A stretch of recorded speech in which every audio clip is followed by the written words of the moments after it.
Is this on? Can you hear me? Perfect. Well, I've been looking very much forward to today to speaking to you all. First of all, you know my name. My name is Malene Madsen, CEO and co-founder of Woba, and I have a background in psychology and philosophy, where I've specialized in the mental key drivers to a healthy workplace. But for the next 20 minutes, I will take you for a short journey down my memory lane. And I will first of all show you and tell you some stories from my childhood so you can understand a bit what I'm constituted of. Um, and then, of course, I will give you some business advice and good personal stories I have from my journey as a first time founder. So, if you're ready for that. Um, so, the first years of my life, I lived in the north of Zealand with my three siblings, mother and a father. We were a family of the working class, so we did not have much, but there was definitely a lot of love. Um, when I was 5 years old, my father was diagnosed with lung cancer and died, which was a huge trauma for me and my family. Um, I remember that my mom had to work like 9 hours a day just to give us food on the table. But despite this horrible situation, I still see the clarity that she had and the love she gave me, which has been a crucial foundation for my self-worth today. Um, so, a few years later, my mom met another husband, and they decided to move to a little town called Tølløse, which from my perspective was sent from hell. Um, and indeed it was. There are not many kids there that are breaking the like social patterns. Um, but um, but what happened there was that my mom got in a car accident and got a very bad whiplash that broke her entirely, and she had to retire early from work. So the mom I remembered that I loved so much and gave me everything was suddenly gone. Um, so when I look back, probably it's an unconscious decision, but I chose to seek out, and I found another world, which was the world of skateboarding. Um, and at that time, skateboarding was my whole world. There was nothing else in my life. I wanted to be the best skater in the world. And I quickly found out that I was the only girl skating. But I didn't think about it at that time. I just wanted to be very good. Um, and I remember I met some incredible boys that took me in as one of them. And we managed to create my first company in a way, or found it when I was 12. It was called Deadheads. It's not longer alive. Uh, where we produced our own skateboards, made our own logo, T-shirt, and sold it to local skate shops. And 1.5 years later, I got sponsored as the first girl in Denmark by Carhartt and Vans. And they took me around Europe for competitions and contests and everything. And it was an amazing time for me in my life. And also to have people around me that really supported me. Um, so it probably sounds like when I did skateboarding at this high level, I had nothing else in my life, which was not entirely true. I have always been kind of a nerd. I really love school, books, and knowledge. So after university, I was kind of in an identity crisis because, in a way, my parents were not there. They're not academics, so I had to figure out what to do. What's the next natural step? So I took a loan of 50,000 kroners and and traveled the world around with my good friend Björn, and Yeah. And we went to Mexico, Brazil, and California, Nepal, and India. And seriously, it was the best decision in my life. For the first time, I saw myself from a distance. I've experienced a lot of chaos in a way, so I could redefine myself and my own values and what I believed in. And the next natural step for me was to go to university and study psychology and philosophy. So I could talk so much more about that period of my life, but to make a little flash forward to my master's, because it's really important time of my life to understand why my company is what it is today. So during my master's, I was hired as a research assistant for Center for Moderne Arbejdsliv. And I met one of the greatest mentors I've ever met, Henrik Rosenstjerne. And Henrik's heart beat it for preventing stress, work-related stress. And in a way, he took me out to a lot of companies in Denmark and showed me what he called the ineffective solutions. So I chose to write a thesis about that. And because of the content of my thesis after my master, Henrik chose to finance my PhD. And I just remember I was so happy because for the first time in my life, I was in a way feeling that I had secure foundation under me. I had my funding for my PhD. I was going to be a scientist. So I remember it was one Christmas morning in 2015 where I got a call from Henrik's wife, and she said to me, Henrik died in a car accident last night. And like right there, my whole world just fell apart. I did not only lose my single dream at that time about being a researcher, I also lost an incredible human being that believed 100% in me and my vision. So how do you cope with that? So I remember I sat there and looked at the wall for many weeks in a way, and then I remember Henrik told me and said to me, Malene, I think, or I know that you have the ability to change the HR industry for the better, so you have to promise me, if you don't write that PhD, you have to start your own company. So that's what I did.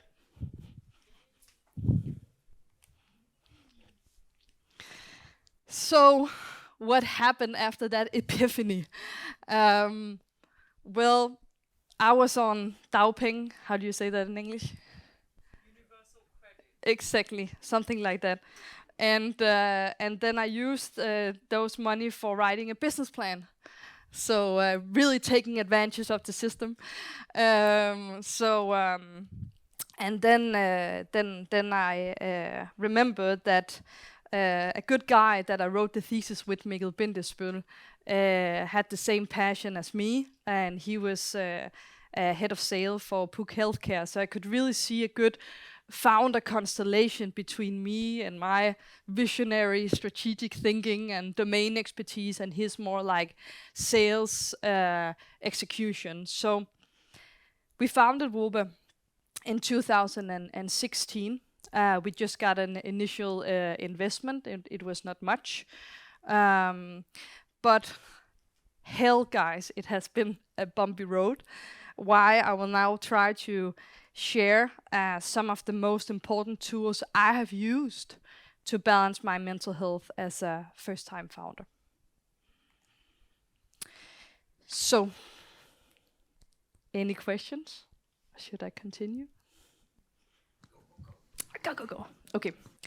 So the first story I'm taking with me to you today is about staying true to yourself. And why I'm telling that is because I've seen so many founders losing themselves in this journey. and we should all be able to look ourselves in the mirror when all of this has ended.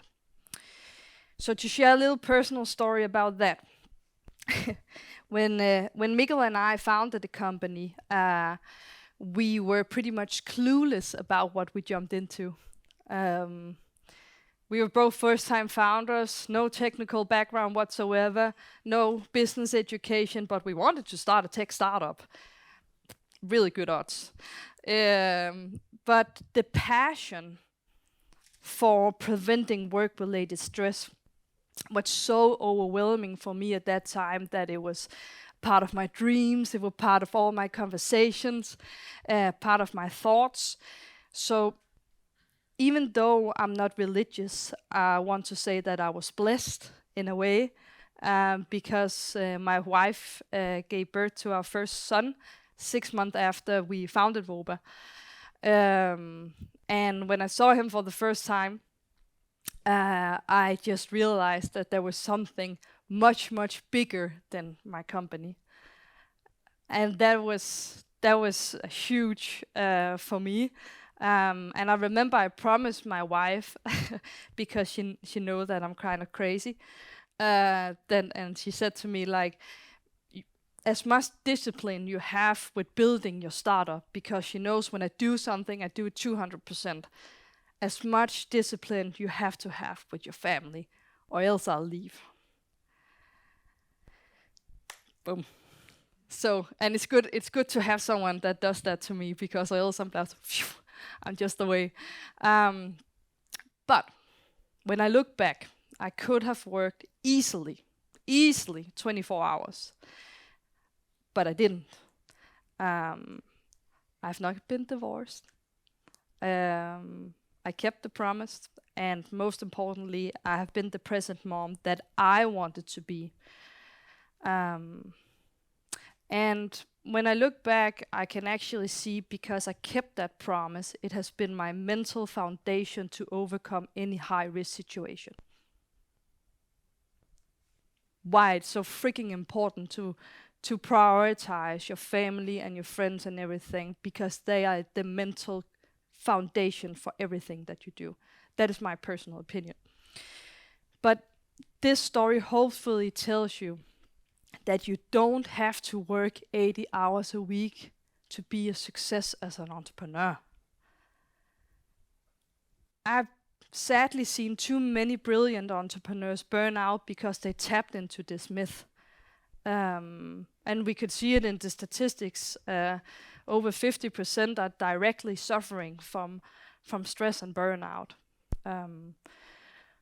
But when that is said, I truly believe that it's possible to build a big business and maintain your mental health, but it requires that you stay true to yourself, stay true to your promises, your friends, your family, everything you have around you, and most importantly, that you tie your identity to other things, please promise me, than being an entrepreneur.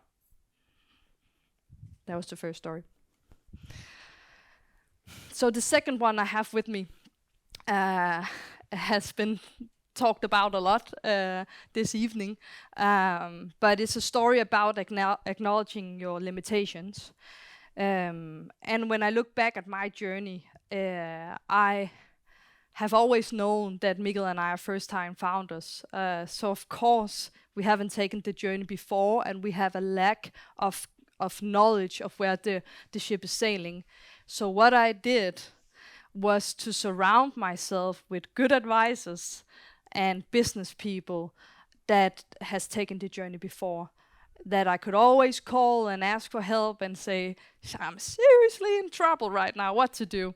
Among that, I want to mention, he's not here tonight, but Anders Kjær, credit to him, because he has really helped me. And now Helle Ut is taking over. And that was just truly amazing. But to give you an example of a more business-wise decision, we have to go back 2 years ago, when we have bootstrapped for like 4 years, and we started to see good traction and product market fit. And then a good business friend of mine said, well, it looks good, and but maybe you should know your numbers a bit better. And then you can do two things. You can be stubborn and say, no, I have it all under control. Or you could be grateful for the advice and do something about it. So what I did was to reach out to what I would call the best financial advisor in Copenhagen, Toft & Co. And they helped me with creating a so-called financial investment cockpit. Sounds fancy, right? But it's really just a very investor-friendly way of budgeting that show your potential now, but also your future potential with a lot of assumptions and everything. I could never have made such a detailed financial cockpit. Never. And maybe it sounds very simple, but it has actually paid back 100 times because there has never been a question from investors I felt I couldn't back up with numbers. So in a way, it has really given me a mental control as a CEO to have that financial deck in place, and that is just one example of what you can do and why it's so important to ask for help. So Mads also talked about this. You are not stronger than your team. And maybe it sounds a little bit common sense, but it actually took me quite a while to understand it. Why I want to share it with you. I think when we started, I have hired or employed all my brilliant friends from philosophy. They were not so experienced, so there was no causal connection to business performance. And that is just one example of my bumpy road of recruiting. So you learn, but it's how you bounce back, right? So 6 months ago, a more positive story. We closed a funding round with PreSeed Ventures, and we could do two things here. According to the team, we could hire 10 juniors, or we could maybe hire fewer but more experienced ones. So we decided to invest more heavily in our C-level. We managed to attract a very skilled and experienced CTO and head of sale that has taken the journey before we are heading at right now. And in the 6th year of my business experience here, I've never seen so much performance, so much progress, and most importantly, how the theme thrives. So, if I could give my prior self, founder self, a little advice, I would say, Malene, you can't over-invest in your people. Please promise me not to hire your friends, but more experienced ones. So, and this has also been mentioned a lot, so I will spare you, but it's also a little darling of mine, because when we look at the horrible statistics, we have to look at ourselves as founders. And I, in a way, I want to say today that I actually understand why so many founders are struggling with stress and burnout, because Mads also talked a little bit about this. When you step into the venture world, it's not for fun. We are talking triple, double. It is 300% growth 2 years in a row, and then 200% 2 years after that. What kind of superhuman demand is that? Like, that is crazy, right? So, but more importantly, we can do something as founders. I talked a little bit about not tapping into these unhealthy myths, because what happens if we don't take care of ourselves as founders? That is one thing. We can't care for our employees. And if our employees don't feel cared for, they leave. and they also burn out. So my shout out to all of you next generation founders and all founders here is just to make it a moral obligation to take care of yourself. Not only for yourself, but also for your family and friends, employees, and your business. So, to round up, just to give some energy in the room, I have given you a glimpse of my story today. And objectively, I would say I have experienced a lot of chaos in my life. But the biggest lesson in life I have learned in a way is that all storms has made me stronger. And life is never going to be less chaotic. But the beautiful thing is that we can actually train ourselves to create calmness inside when life puts us to our knees. And I truly believe that all of you founders out here have the ability to become that eye of the storm.